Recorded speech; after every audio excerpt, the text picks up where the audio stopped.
ao irmão Moacir, que nos reúne e nos faz essa sessão de terapia, como diz a muitos, né?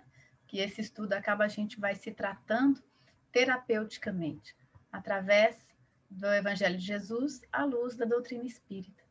Então, que os nossos amigos espirituais do Cantinho de Jesus estejam conosco, conduzindo esse estudo. E nosso tema hoje é sobre indulgência, que está lá no capítulo 10 do Evangelho segundo o Espiritismo, e um capítulo com um nome assim tão convidativo, né?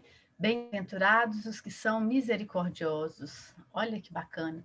Nesse capítulo, ele vai narrar várias situações sobre o que é misericórdia, sobre como se atingir uma misericórdia, como se tornar misericordioso, né? Porque mais do que receber misericórdia, ou que pelo menos tomar consciência da misericórdia que recebemos todos os dias do nosso Pai Celestial, é nos tornarmos misericordiosos. E o Evangelho segundo o Espiritismo, ele é todo um roteiro de uma conduta moral elevada, para a gente se elevar moralmente. Então, nesse capítulo 10, ele vai falar sobre perdoai para que Deus vos perdoe, vai falar de reconciliação com os adversários, fala do sacrifício mais admirável a Deus, do arqueiro e a trave no olho, não julgueis para que não serem julgados, atire a primeira pedra aquele que tiver sem pecado. E aí os espíritos vêm nos instruir sobre esses assuntos que foi dito através do Evangelho de Jesus. E o primeiro é a perdão das ofensas e o segundo é o tema que a gente vai trabalhar hoje, a indulgência, que está lá do item 16 ao item 18. Depois segue como é permitido repreender os outros e notar as imperfeições de outrem e divulgar o mal de outrem. Hoje, o nosso assunto é indulgência. Hoje a gente vai falar de indulgência. Na verdade, a gente vai tentar crescer esse conceito de indulgência em nós e exercitá-la na medida do possível. Porque a indulgência já é companheira da psique humana há muito tempo e a gente já fez algumas bobagenzinhas em nome dela, por ignorância, por situações ainda de não compreendê-la por inteiro. Mas como essa doutrina dos espíritos, ela tem essa capacidade de nos trazer à luz as nossas trevas, de trazer conhecimento à nossa ignorância, a gente anseia para que com esse estudo hoje a gente possa iluminar um pouquinho a nossa escuridão em relação à falta de conhecimento da indulgência. A indulgência, ela é definida pela filosofia da seguinte forma: ela está sempre relacionada a uma clemência, a uma tolerância, ao perdão, pois todas essas qualidades derivam a partir de um ato de absorver alguém de algum castigo ou de alguma punição. É como se a gente pudesse dar ali uma absorção. Não, eu não vou castigar tanto, eu não vou punir tanto, eu vou dar uma aliviada, né? Porque etimologicamente o termo indulgência, ela vem do latim, que significa indulgentia, que é a bondade, que é para ser gentil, que é o perdão de uma pena. E no passado, a gente, nas questões religiosas, a gente já fez algumas coisinhas que não foi lá grande coisa, né? Então, a indulgência, ela foi usada um recurso, né, oferecido pela igreja há uns séculos atrás, aos fiéis que praticou algum pecado passível de absorção e remissão aqui na Terra. Era como se a igreja fosse capaz de perdoar aquele pecado. E ela começou a fazer essa absorção através de troca. Então, o fiel devia fazer uma obra e uma penitência com um jejum. Às vezes, até hoje, isso é comum na Igreja Católica, quando o padre, alguém vai confessar algum pecado, e o padre fala, reza um terço, reza uma Ave Maria, né, para poder trazer aquela aliviada àquele erro. Só que isso ocorreu lá na transição da Idade Média, né, para a Idade Moderna, tornou-se um boom, porque foi uma coisa muito vergonhosa, uma espécie de uma corrupção muito grande, porque quem tinha dinheiro podia pagar por cada coisa e ia trocando favores com os doutores da igreja, né? Com os bispos, com o Papa. Mas aí teve a reforma e Martim Lutero conseguiu combater bastante isso aí, trazendo esclarecimento para essa ignorância, para essa atitude ignorada aí, sem conhecimento da verdade, né? De usar a indulgência como uma coisa real, né?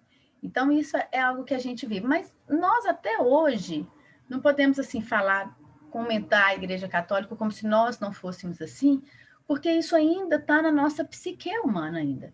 A gente ainda acredita nessa troca de favores em nome de indulgência. É como se a gente fosse assim, olha, se fosse meu amigo, eu vou absorver um pouquinho. Na casa espírita a gente pensa assim, mas está dentro da diretoria, né? Já está aqui há um tempão, não vão falar nada com ele, não. Isso não tem nada a ver com indulgência. Isso é troca de favores, isso é favoritismo, isso é privilégio. Não é indulgência. Mas hoje, 3 espíritos vai tentar explicar para a gente, e aí a gente pede para que abra os nossos corações e a gente consiga entender melhor essa ação, porque a indulgência é um comportamento, é uma ação, é um devotamento. E os espíritos São José, que quando eu li, assim, fiquei enamorada, até pensei assim, será que esse José, espírito protetor, é José, o pai de Jesus, né? Se bem que parecia, porque, olha, o que a gente vai ler, nós vamos ver que José foi muito indulgente. Mas aqui não fala, não. Independente de qual José que seja, a gente sabe que é um José, um espírito protetor. E o mais importante do que ser um espírito é ser essa inteligência com um pensamento que vai iluminar os nossos pensamentos sobre indulgência. Depois a gente vai falar, quem vai falar para a gente é João, um bispo, e depois do Fetre, um outro bispo também. E eles vão falar cada um de uma forma. José, ele vai falar para a gente o que é indulgência, o João vai falar como ser indulgente, e o do Fetre vai falar ser indulgente é exercer a caridade pura. Então, nós vamos fazer um caminho que esses espíritos estão fazendo conosco, desde o que é, de como ser, e se tornar um devotamento à caridade real. Então, à medida que eu exerço a indulgência, eu me comprometo, eu ergo um devotamento à caridade, ao amor em exercício. E lá no Livro dos Espíritos, também nos falou sobre indulgência, que quando pergunta lá na questão 886, qual o verdadeiro sentido da palavra caridade?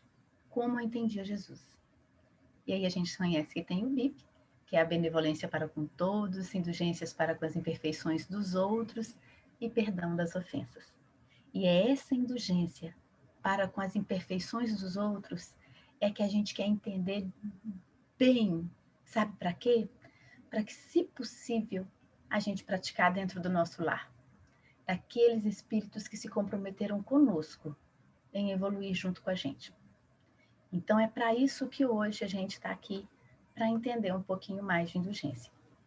E lá no capítulo 10 do Evangelho segundo o Espiritismo, Bem-aventurados os misericordiosos, no item 16, começa a falar sobre a indulgência pelo espírito de José, um espírito protetor.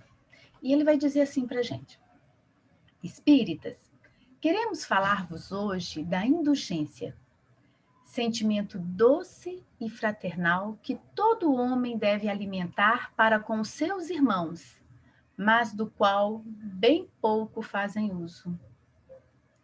E quando ele fala com essa afirmação toda, né? Olha, a gente deve alimentar para com os nossos irmãos, é praticar essa indulgência com quem está próximo. Mas a gente não faz uso dessa indulgência que ele vai explicar.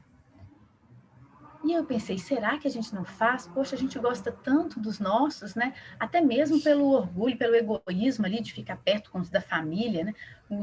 A gente dá um certo favoritismo para os parentes sanguíneos, né? Eu pensei, será que a gente não consegue mesmo fazer uso da indulgência?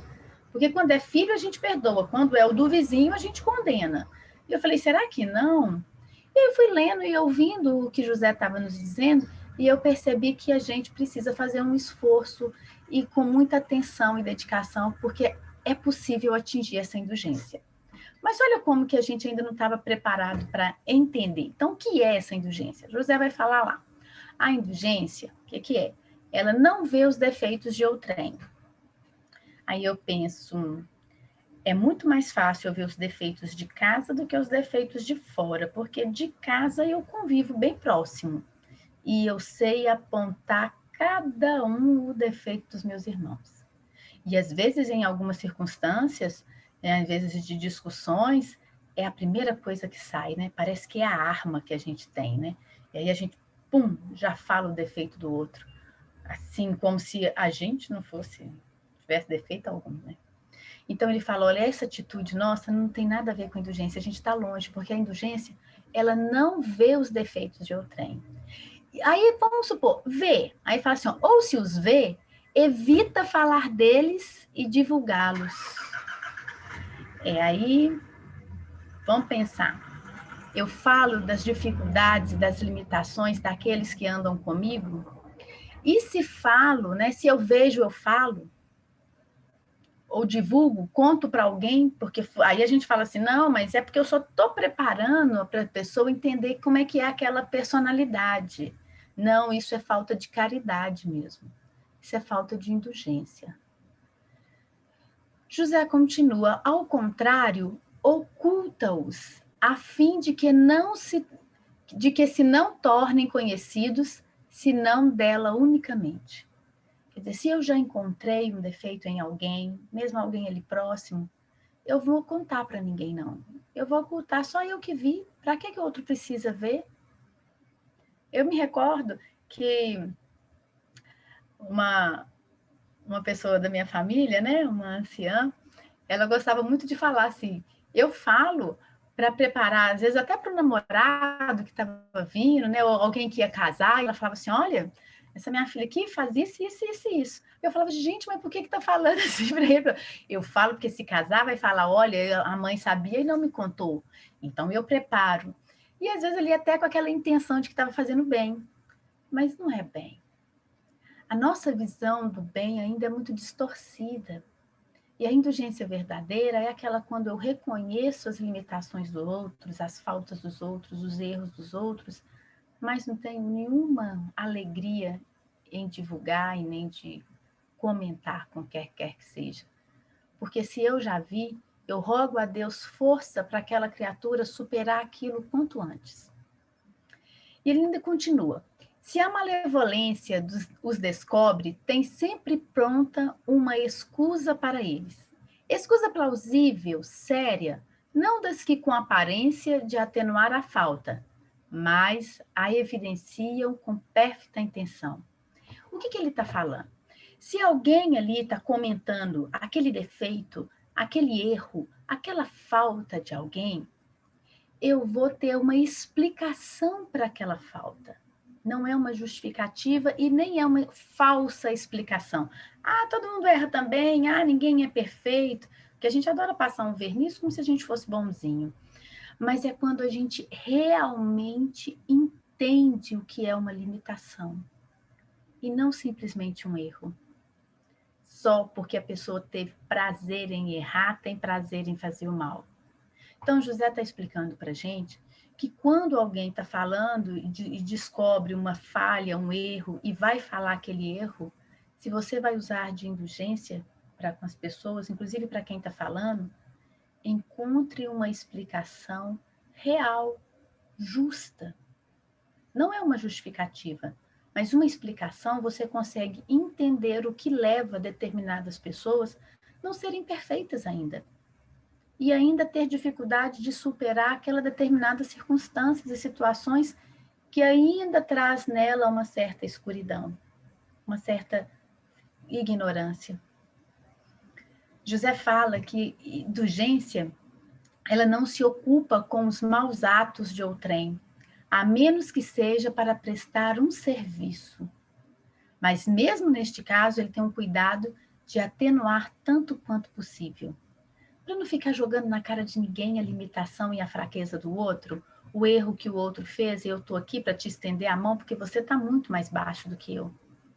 É aquela coisa assim, quando eu ajudo alguém que está abaixo de mim, é porque é tão miserável, porque se não fosse eu ali toda poderosa para erguer, ele ficaria ali o tempo todo. Zero caridade, nenhuma compaixão, nada de indulgência. Então, a indulgência é quando eu vou me ocupar para auxiliar. Não vai fazer observações chocantes, não tem nos lábios censura, apenas conselhos. Mas olha como é que é essa forma de conselho, José fala. mas as mais das vezes velados. Sabe aquele conselho que você vai dar ali escondidinho, que ninguém vai ver, e que não é um conselho como se você já praticasse aquilo como um todo, então tá tão óbvio exercer aquilo, faça isso. Não. Vamos, tenta fazer dessa forma, pode ser que dê jeito. Você vai conseguir agora. Eu tô aqui para te ajudar. Quem sabe eu te ajudo, eu fico com você. A gente treina junto. É uma indulgência. É um conselho aonde você não entrega a pessoa ao exercício abandonado como se fosse um Deus e ela um simples mentecaptos, mas como alguém igual a você, que precisa de apoio e força para vencer as próprias limitações. Quando criticais, que consequência se há de tirar das vossas palavras?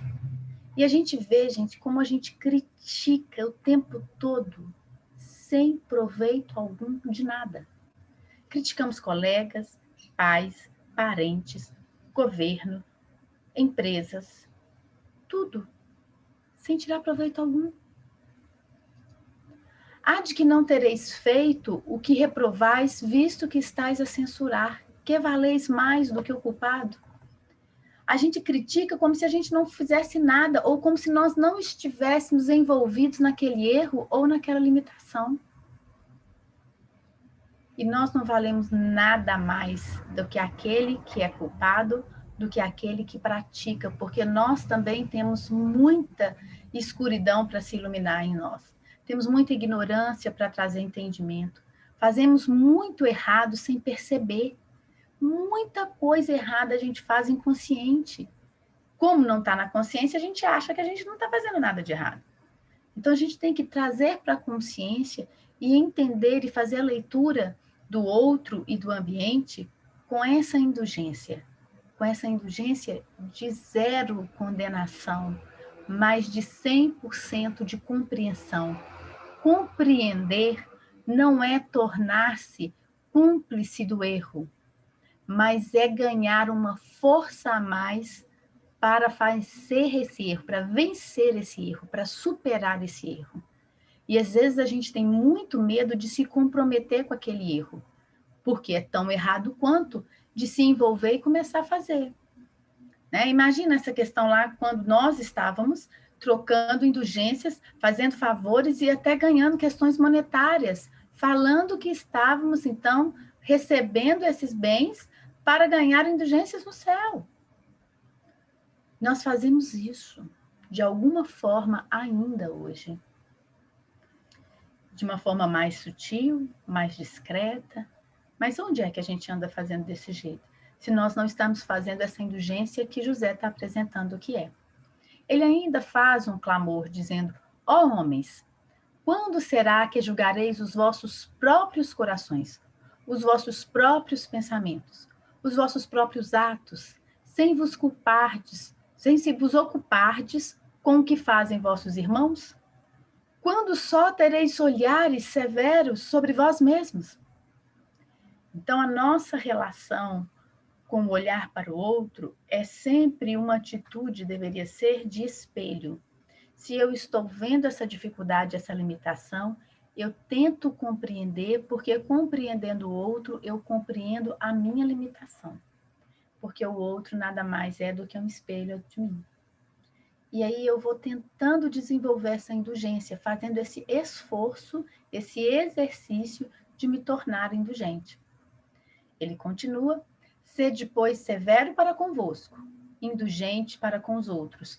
Porque se eu pratico a indulgência com o outro, automaticamente eu consigo, quando trazer à minha consciência os erros que eu pratiquei, saber ser indulgente comigo. Porque vai estar na minha consciência. Ele diz: lembrai-vos daquele que julga em última instância, que vê os pensamentos íntimos de cada coração e que, por conseguinte, desculpa muitas vezes a faltas que censurais ou condena o que relevais, porque conhece o móvel de todos os atos. E que vós, que clamais em altas vozes, anátema, tereis talvez cometido faltas mais graves. Sabe o que José está falando assim para a gente? Olha, cuidado, porque vocês sabem muito pouco de indulgência. Quem julga é o Pai, é a consciência, né? A lei de Deus. Então, quem vai julgar é Deus. Não entra aonde você não é chamado. Entre a criatura e o Criador, só comete os dois. É uma responsabilidade dos dois, é uma relação íntima. Vejamos que Deus é a inteligência suprema, causa primária de todas as coisas. Portanto, não é um antropomórfico, não é uma pessoa, não é um ser, né? A gente ainda não tem como entender essa dimensão. Mas sabemos que ele é onipotente, onipresente, onisciente. Ele está em nós de alguma forma, né? Tem uma força, uma energia. E essa força, essa energia que está em tudo e em todos, que está em mim, eu tenho uma relação íntima com ela, aonde eu vou entender e é ela que vai me mostrar onde é que eu estou errado e vai me condenar ou vai me absolver. Não é um outro ser como eu, não é uma outra criatura como eu, não é um outro filho de Deus. E aí eu consigo entender que o caminhar de cada um é único. E quanto mais eu compreendo o caminhar alheio, mais capacidade eu tenho de desenvolver indulgência. Porque eu não vou entrar no mérito nem do demérito de cada um. Ele ainda convida a gente a ser indulgente, meus amigos, porquanto a indulgência, olha o que a indulgência provoca e faz conosco, e vamos ver se não é um desejo que todos nós queremos. Ele diz que a indulgência atrai, acalma, ergue. Atrai, acalma e ergue. A indulgência faz reerguer o culpado, o caído, e não condená-lo. E ele diz que ao passo que o rigor, né, vou aplicar o rigor da lei, né, esse desanima, afasta e irrita. Então, José mostrou para a gente aqui o que é indulgência e o que ela provoca em nós e a falta dela também provoca, como sendo uma consequência dos nossos atos, né? De bom ou de ruim. E a gente espera desenvolver a indulgência toda vez que a gente ficar aí nesse exercício de observar as limitações e faltas alheias. E quanto mais eu consigo encontrar uma explicação justa, real, para as faltas, erros e limitações dos meus irmãos, mais indulgência eu vou desenvolver em mim, mais indulgente eu serei. E a gente continuando agora, porque João, um bispo, vai nos dizer sobre como nos tornar essa indulgência, né? Como é que a gente faz isso? Aí ele vai falar assim, olha, sede indulgentes com as faltas alheias, quaisquer que elas sejam. Não julgueis com severidade, senão as vossas próprias ações. E o Senhor usará de indulgência para convosco, como de indulgência houverdes usado para com os outros. Porque Deus está em toda parte, onipotente, onipresente, onisciente. Quanto mais eu desenvolvo, tudo que eu desenvolver isso, Deus que há em mim também vai me retribuir isso. Né? É uma energia, é uma força maior de exercício e de prática, de ação no bem, na caridade. Então, como é que eu vou ser indulgente? Aí lá vem o João explicar para a gente. Ele fala assim, ó, para a gente ser indulgente, como é que a gente faz? A gente vai sustentar os fortes. Mas como que eu vou sustentar o forte? Ele já é forte, ele não precisa de sustento, parece meio que estranho, né? Mas ele fala assim, olha, como é que a gente sustenta os fortes? Animando-os e dando para eles força para perseverar. Como é que a gente vai fortalecer os fracos? Aí ele fala, ó, a gente sustenta os fortes e fortalece os fracos, para ser indulgente. E como que eu fortaleço os fracos? Ele fala, mostrando-lhes a bondade de Deus, que leva em conta o menor arrependimento. Olha que bacana. A pessoa que já está fraca, caída ali, né? Às vezes ela, não, meu Deus, eu errei, não estou aguentando. Pensa, às vezes a pessoa vem no atendimento fraterno e está aos frangalhos, consciente dos erros que teve, daquilo que levou e não sabe o que faz. Aí, naquele momento, a gente vai fortalecer. Como? Mostrando para ele que a bondade de Deus vai levar em conta todo aquele arrependimento, né? e ele vai conseguir se reerguer, porque do arrependimento, com a ação que ele quiser fazer ali para reparar, para corrigir, ele vai ter toda essa força. Ele diz: mostrai a todos, então tanto aos fortes quanto aos fracos, os ricos, os pobres, vão mostrar para todo mundo o anjo da penitência estendendo suas brancas asas sobre as faltas dos homens e velando-as assim aos olhares daquele que não pôde tolerar o que é impuro. Que penitência é essa? E olha que João é um bispo, então a Igreja Católica trabalha muito com penitência. E aqui não é essa penitência de ir lá rezar Ave Maria, de ir lá fazer alguma coisa, comprar um terreno para a igreja, né?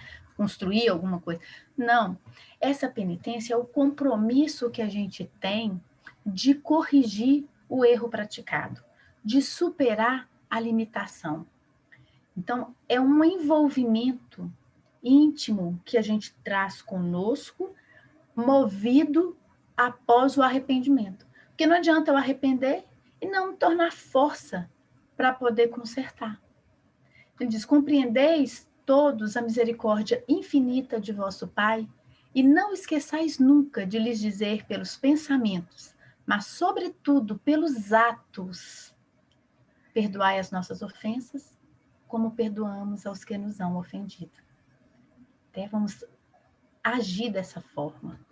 Compreendei bem o valor dessas sublimes palavras, nas quais não somente a letra é admirável, mas principalmente o ensino que ela veste. E aí a gente sabe que perdoar é fazer o bem no lugar do mal recebido, né? É fazer ao outro o que gostaríamos que fizesse conosco. Não é só uma questão de esquecer. Porque Deus não esquece as nossas ofensas. E João explica disso para a gente bem interessante. Olha só, o que é que pedis ao Senhor quando implorais para vós o seu perdão? Será unicamente o esquecimento das vossas faltas? Esquecer o que vos deixaria no nada? Porquanto se Deus se limitasse a esquecer as vossas faltas, ele não puniria, é exato, mas tampouco recompensaria. A recompensa não pode constituir prêmio do bem que não foi feito, nem ainda menos do mal que se haja praticado, embora esse mal fosse esquecido. Então, perdoar não é esquecer, porque Deus não esquece, mas Deus também não se ofende. E ele continua explicando para a gente: pedindo-lhe que perdoe os vossos desvios, o que lhes pedis é o favor de suas graças, para não reincindirdes neles. É a força de que necessitas para enveredar por outras sendas, as da submissão e do amor, nas quais podereis juntar ao arrependimento a reparação. Então, olha que bacana o exercício, como é que a gente vai ser indulgente. Olha só, o que João está falando para a gente aqui. Vamos pensar que eu tenho destruído bastante o meu corpo com o uso. Eu vou te dar um exemplo externo aqui, tá, gente? Bem mais material, só para a gente poder entender. Então, eu tenho destruído muito o meu corpo através do consumo do álcool exagerado, do cigarro, né? Então, eu tenho, de fato, cometido uma falta para com Deus, para com a vida, porque eu estou destruindo um envoltório orgânico que me foi concedido para exercer uma encarnação. Então, eu estou cometendo um erro. Aí eu tenho uma grande dificuldade porque eu sou viciada. E o vício se tornou uma limitação, muito mais do que um erro, mais uma limitação. Então, quando eu peço perdão a Deus sobre isso, eu estou pedindo perdão não é para Deus esquecer que eu sou alcoólatra, não é para Deus esquecer que eu sou um viciado, mas é para que Deus me dê força para superar esse desejo, muitas vezes compulsivos, de fazer um consumo desses, de ficar presa, né, nessa lama, nessa prisão que o vício me faz. Então, eu estou pedindo a Deus força para me libertar, para me conhecer outras forças, além do vício, mas que seja a força do amor, a força da submissão, da vontade do Pai, de zelar por algo que me foi concedido para a minha existência e não mais de destruir a ela. Então, é diferente. Então, quando alguém vem pedir perdão para a gente precisa ser indulgente com ele, olha que bacana. Eu tenho que dar força para que essa pessoa consiga mudar o panorama de vibração dela, mudar a energia dela, para que ela não caia no erro mais. Suponhamos, tem alguém que tem dificuldade e às vezes consegue roubar, tirar as coisas do lugar, né? Vocês já viram? Então, vamos supor assim, uma pessoa que convive na casa e tem o hábito de tirar, às vezes, dinheiro, alguma coisa. Então, a pessoa arrependeu, pediu perdão. Você vai ficar tentando a pessoa, colocando dinheiro, assim, todo canto, para a pessoa poder se sentir tentada? Não. Se você vai ser indulgente com ela, você vai compreender, vai perder, vai entender, e não vai facilitar para ela, porque você vai dar condições dela superar essa limitação. Então, a compreensão de indulgência, ela se amplia, né? Ganha uma nova forma para a gente poder praticar. Não só de compreender e entender intelectualmente, mas de exercitar. Porque o amor, ele é ação. E ele não é uma ação de um carinho, de colocar no colo, de fazer denguinho, não. Isso é um hábito que a gente tem de carinho, mas não é uma questão do amor propriamente dito. Porque o amor é amplo, né? Ele reergue, ele levanta, ele dá condições da gente se superar. E João continua. João diz assim: quando perdoardes os vossos irmãos, não vos contenteis com o estender o véu do esquecimento sobre suas faltas, porquanto as mais das vezes, muitas transparente é esse véu para os vossos olhares. Aí ele fala que é o ensinamento de como ser indulgente. Olha lá. Levai-lhes simultaneamente com o perdão o amor. Fazei por eles o que pediríeis que fizesses vosso Pai Celestial por vós. Substitui a cólera, que conspurga, pelo amor que purifica. Pregai simplificando essa caridade ativa, infatigável que Jesus vos ensinou. Pregai-a como ele o fez durante todo o tempo em que esteve na terra, visível aos olhos corporais, e como ainda a prega incessantemente desde que se tornou visível tão somente aos olhos do Espírito. Ai, na hora que o João falou isso, eu fiquei tão feliz, né? Pensa, gente, tudo bem, né? Eu não tenho olhos de Espírito para ver Jesus, mas, nossa, Jesus está aqui na Terra até agora, trabalhando assim junto com a gente. E só os Espíritos podem ver, né? Só os olhos do Espírito. É muito gostoso. E aumenta a cada dia, a cada ano, esses seguidores que vão trabalhando junto com ele, praticando esse amor, essa indulgência real no meio da gente. Então, tem muita gente, muito espírito, encarnados e desencarnados, trabalhando para Jesus, se purificando, exercendo a indulgência em si, para poder oferecer a todos nós. E o que a gente mais quer agora é entrar para esse time, né? A gente quer desenvolver a indulgência na gente, né? Se tornar indulgente e oferecer para quem anda com a gente. É um luxo. Imagina a gente conseguir ser indulgente a ponto de oferecer aos nossos filhos a indulgência. Nós não vamos fazer com que os nossos filhos tenham força para eles não errarem mais. Ser indulgente é isso, é oferecer para ele força para ele vencer as limitações. E nós vamos conseguir, porque nós vamos trabalhar duro, com compromisso com isso. João encerra assim: seguir esse modelo divino, que é Jesus, vamos seguir o mestre, né? Caminhai em suas pegadas. Elas os conduzirão ao refúgio onde encontrareis o repouso após a luta. Com ele, carregai todos vós as vossas cruzes e subi penosamente, mas com coragem, o vosso calvário em cujo cimo está a glorificação.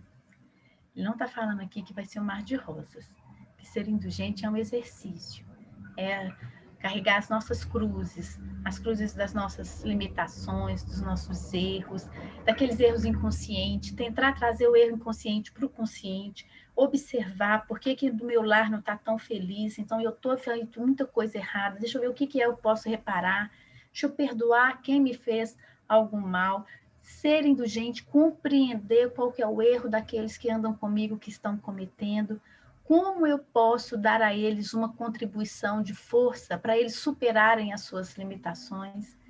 Isso é uma cruz, né? É subir penosamente, mas com coragem. Porque ele falou lá que o nosso Calvário está no cimo, lá em cima, a glorificação. O que eu acho bacana é porque esses espíritos de luz, e assim como Jesus, eles confiam na nossa chegada, né? Eles confiam na angelitude que um dia chegaremos. E isso é muito bom. Se tem tanta gente acima da gente que põe essa confiança, já chegou a hora da gente confiar na gente mesmo e melhorar o nosso padrão moral e realmente ter condições de ser indulgente. No exercício do dia a dia, nas coisas simples, pegamos as coisas pequenas e vamos falar, como é que eu vou ser indulgente aqui? Não é que eu vou esquecer que fulano está fazendo, porque se eu ficar esquecendo com a amnésia, eu não vou ajudar o outro a superar. Né? Eu vou compreender, eu vou entender e vejo o que eu posso fazer para ele ser um pouco melhor e ele superar dessa vez. Né? Se eu tenho um alcoólatra dentro de casa, eu não vou ficar enchendo a casa de bebida. Aliás, não devia nem entrar bebida na minha casa. Se eu tenho alguém que é muito irritado, muito nervoso, muito bravo, fala alto, com ele eu vou ser o mais pacífico possível, eu vou falar mais baixo, eu vou ter um outro comportamento. Senão, como é que eu vou convidá-lo a mudar de vibração, a superar? É a indulgência. E agora, o outro espírito que vai falar para a gente é o do Fetre, que também é um bispo. E ele diz assim: caros amigos, acho maravilhoso, olha a intimidade que tem com a gente, né? E a gente fica achando que a gente não tem tantos companheiros do bem, né? Então, a espiritualidade fala assim pra gente, ó, caros amigos, sede severos convosco, indulgente para as fraquezas dos outros.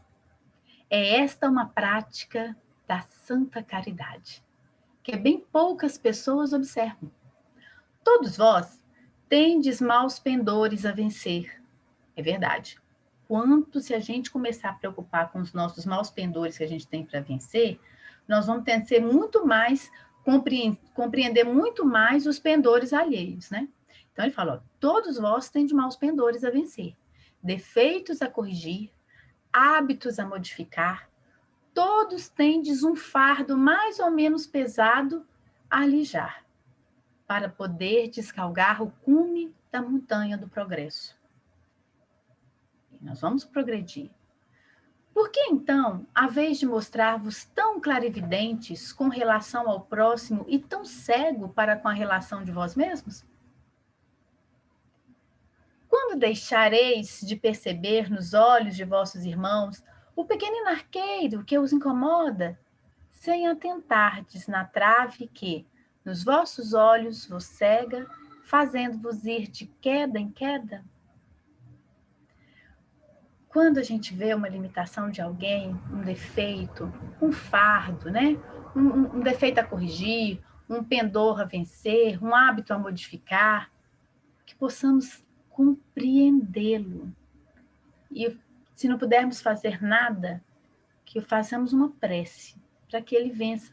Porque assim a gente vai estar fazendo prece para que a gente consiga vencer os nossos pendores. E aí começar a olhar para a gente.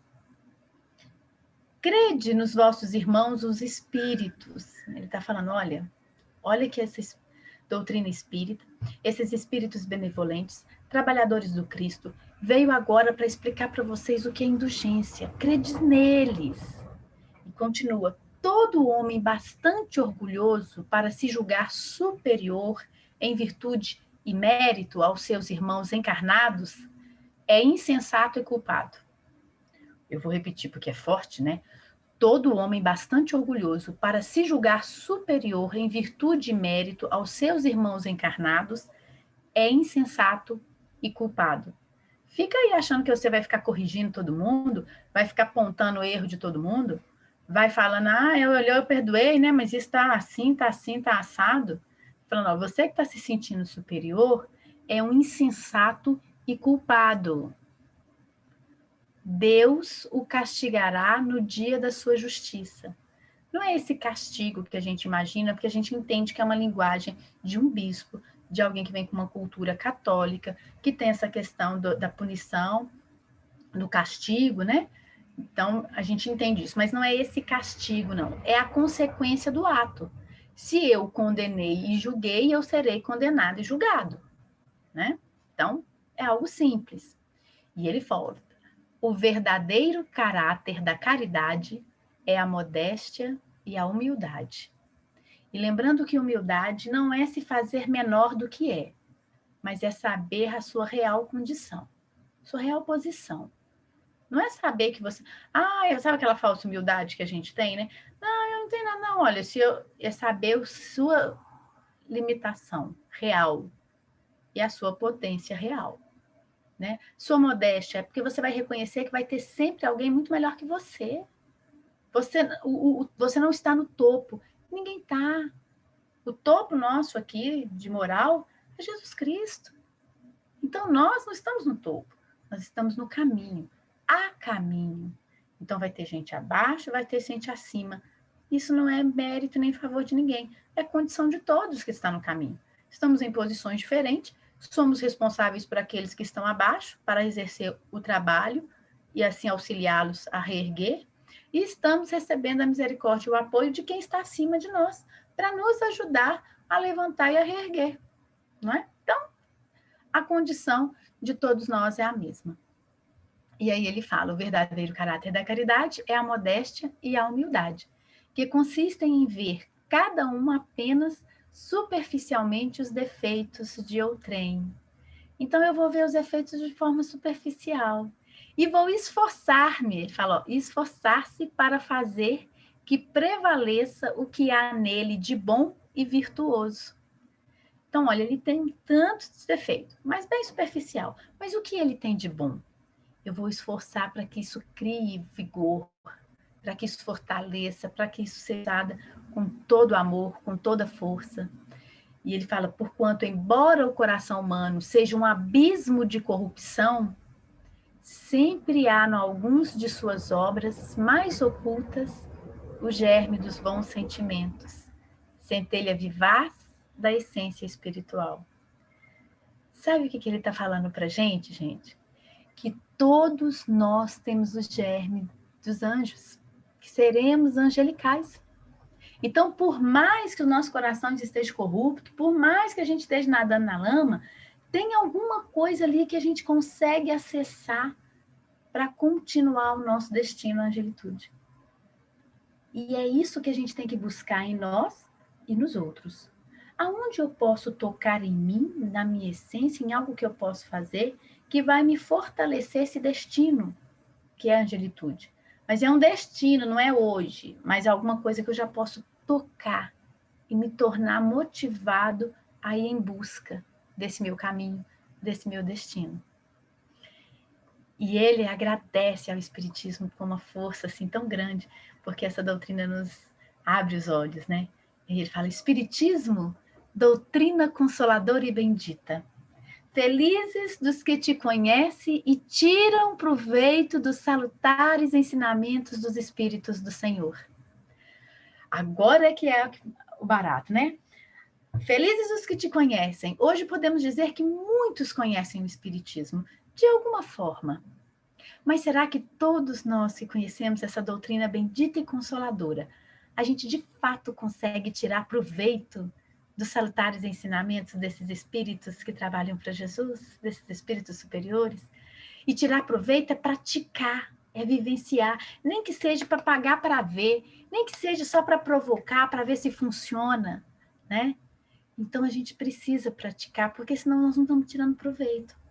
Aí ele fala, para esses, iluminado seja o caminho, para esses que tiram proveito dos ensinamentos, iluminado seja o caminho, ao longo do qual podem ler estas palavras que eles indicam o meio de chegarem ao termo da jornada.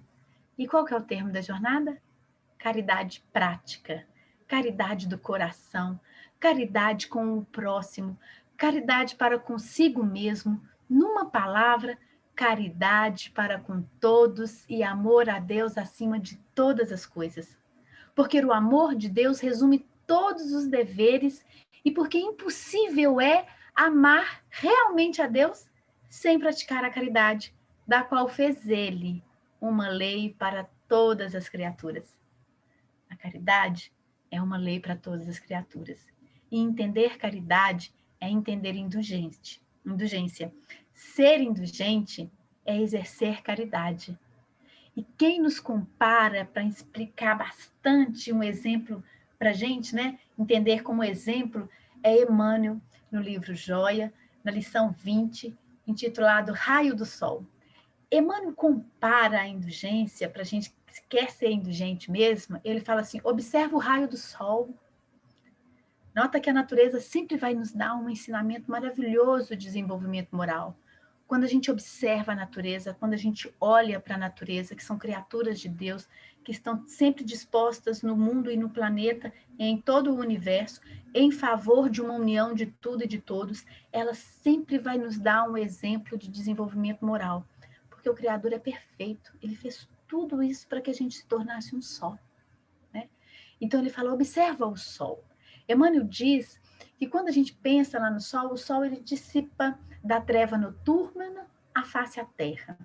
Então, a cada dia, ele faz isso recapitulando 1000 vezes o mesmo ensinamento de serviço de paz.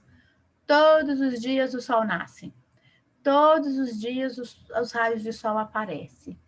Né? E aí ele não indaga as sombras das furnas, ele não teme os vermes que se associam, ele não se queixa da corrente enfermiça que flui o desenhadeiro. Então ele não preocupa com quem está vendo ele, se não está vendo, se as pessoas estão felizes ou não, se as flores vão receber esses raios e vão irradiar e vai florir. Ele está lá. Ele desce contente e feliz à intimidade do precipício com a mesma radiação com que nutre fontes e flores. Olha o que ser indulgente. A indulgência não está em quem vai receber, mas está no ser que emite. Por isso que ele compara o sol. O raio de sol, ele vai contente e feliz à intimidade do precipício, que a gente pode achar que é uma coisa ruim, mas do mesmo jeito que ele vai para nutrir as fontes e as flores.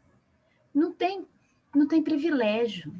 Não é o outro que move o raio do sol, é o raio de sol que o atende a todos independentemente. Fala que aquece o sábio e o ignorante, o santo e o malfeitor, os justos e os injustos, os bons e os maus, com a mesma generosidade, dentro da qual assinala os cismos dos céus. Observa como que o raio de sol consegue tocar a tudo e a todos. Outro dia eu estava caminhando na Lagoa da Pampulha e pude observar, porque eu converso bastante com a lagoa, e com as árvores que tem ao redor também. E estava notando que como que é impressionante quando acontece o fenômeno do reflexo da luz batendo na água da lagoa. Em determinadas angulação desse raio é que vai atingir para refletir como se fosse aquele rastro assim de luz na água, vocês já viram? Então bate. Então, em determinada angulação do raio com a água, né? Encontro dos raios de sol com a água, que acontece aquele espetáculo assim, né? De deixar a água brilhante, viva, trazendo aquele raio. Que indulgência, né? Ele não quer nem saber se a lagoa está limpa, se não está limpa, se as pessoas vão ver, se não vai ver. Ele vai tocar a água. Ele ampara a erva daninha e o bom grão, a árvore valiosa e o arbusto infeliz, com o mesmo carinho no qual se desdobra, claro e otimista, sobre lares e asilos, escolas e templos, hospitais e jardins. E olha, se o sol encontra obstáculo, porque ele pode encontrar uma nuvem, né? Se a nuvem lhe empana o caminho, espera que a nuvem se dissolva e torna a fulgurar. Ele não vai brigar com a nuvem, deixa lá, daqui a pouquinho ela vai dissolver e ele continua sendo o que é. Nada o interrompe, nada deixa de fazer ele, de cumprir o que ele veio fazer. Ele faz a todo mundo sem nenhuma distinção. Se a tempestade agita o firmamento, aguarda a recuperação da harmonia e volta à missão do amor. Porque a missão do amor, gente, é a gente fazer o que a gente veio para fazer. Seres humanos veio para nos humanizarmos a ponto de chegarmos à angelitude. Nós vamos ser cada vez mais humanos, até estar no ponto de desenvolver a angelitude. Estamos vivendo a humanidade. Nós nascemos, a nossa missão de amor é sermos humanizados, a ponto de chegar agora pronto para exercer um novo caminho de angelitude. E ele diz, não te esqueça, O mundo jaz repleto de obstáculos da incompreensão, de tormentos do ódio, temporais de lágrimas, provocações de infortúnios.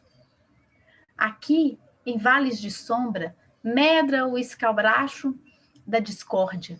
Ali abre-se o abismo de aflitivas desilusões. Além multiplicam-se cardos venenosos do orgulho e do exclusivismo, da penúria e da crueldade. E mais além, destacam-se agressivos e contundentes largos espinheiros de intolerância. Aí ele fala para a gente, Emmanuel diz, não perguntes, porém, pelos impedimentos provocáveis. Não relacioneis as inquietações da marcha. Recorda que o Cristo é o sol de nossas vidas e ser para as sendas que te cercam o raio de sol infatigável no bem, espalhando em tuas passagens o júbilo da esperança renascente, o dom imprescindível da luz e a graça do perdão. Então, se o Cristo é o sol para nós, Emmanuel nos convida a ser nós os raios de sol para aqueles que convivem conosco, espalhando o bem, a compreensão, né? Passando por júbilos da esperança, renascendo, tendo o dom da imperecível luz e a graça do perdão.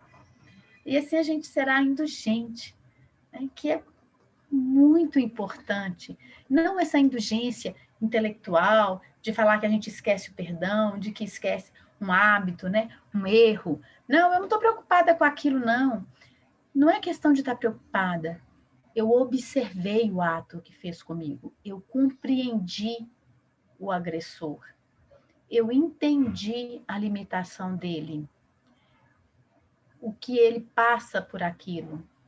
Eu não gostei do que foi feito comigo. Não é para gostar, não é para achar bom, mas é para compreender o estágio do outro que está vivendo.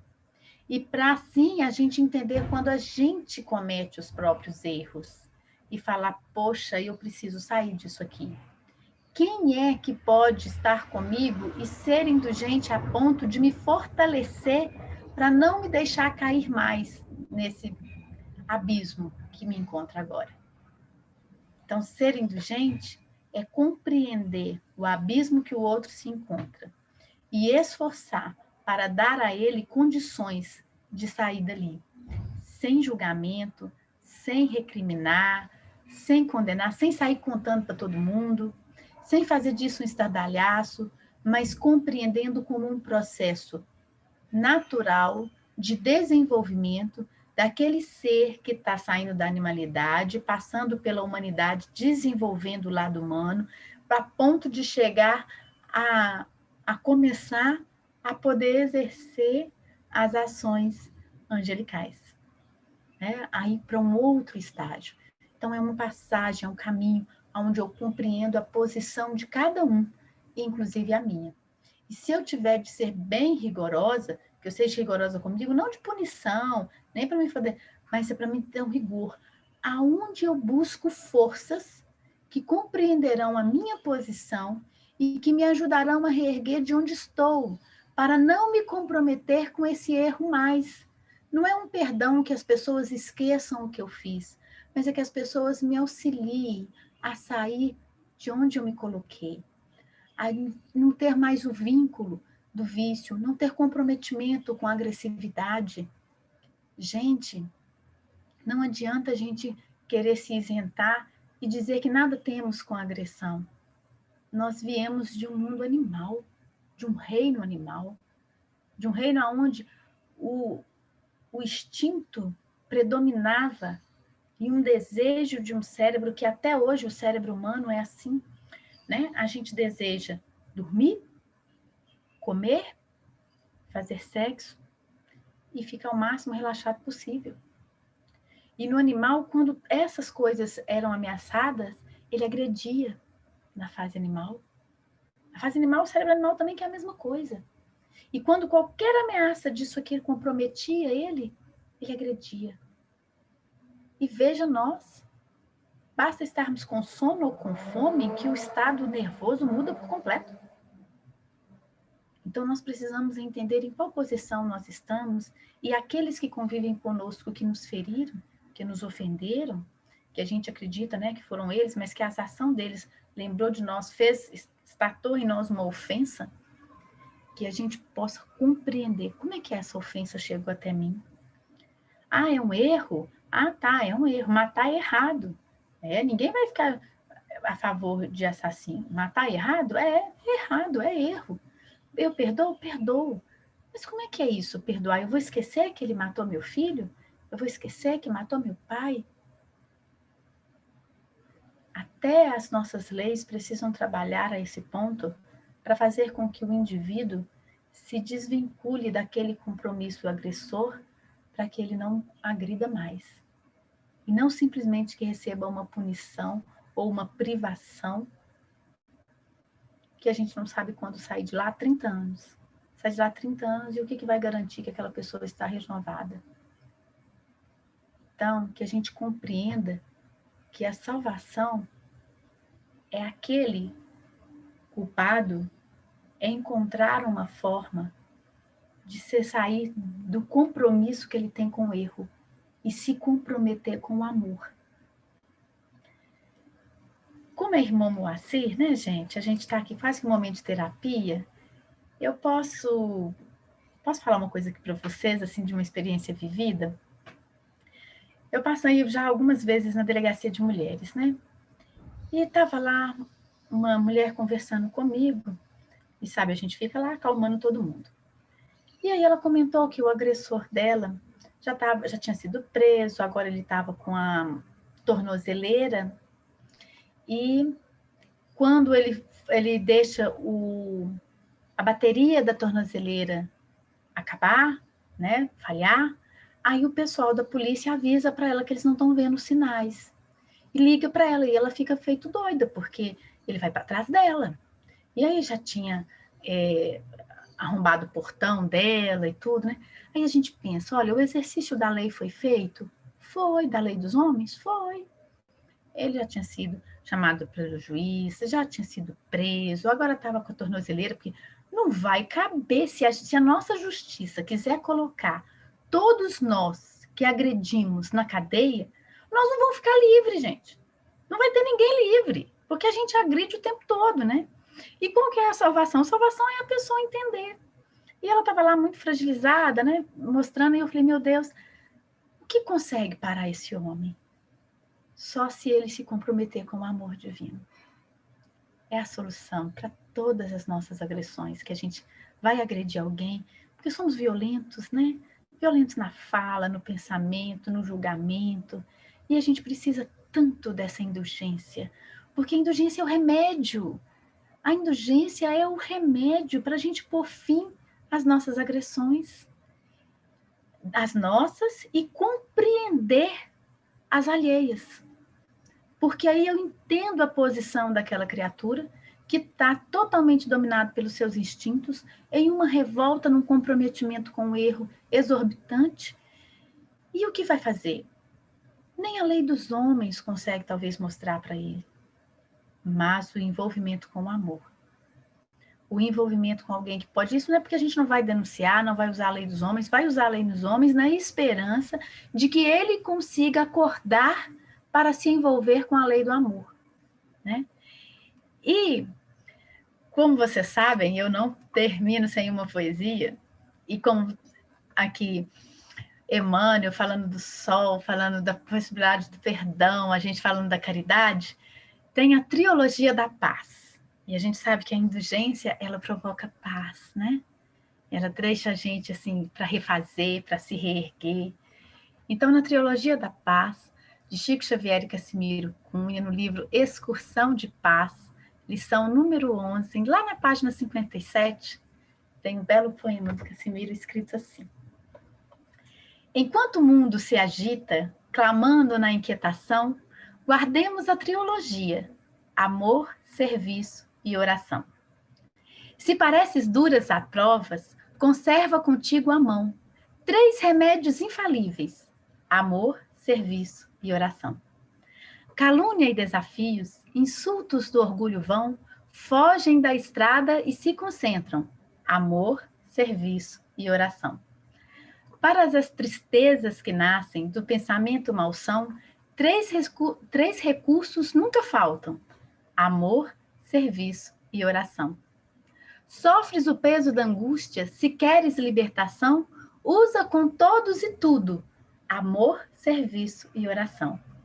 Conflitos, dificuldades, problemas de indecisão, termina quando recebem amor, serviço e oração.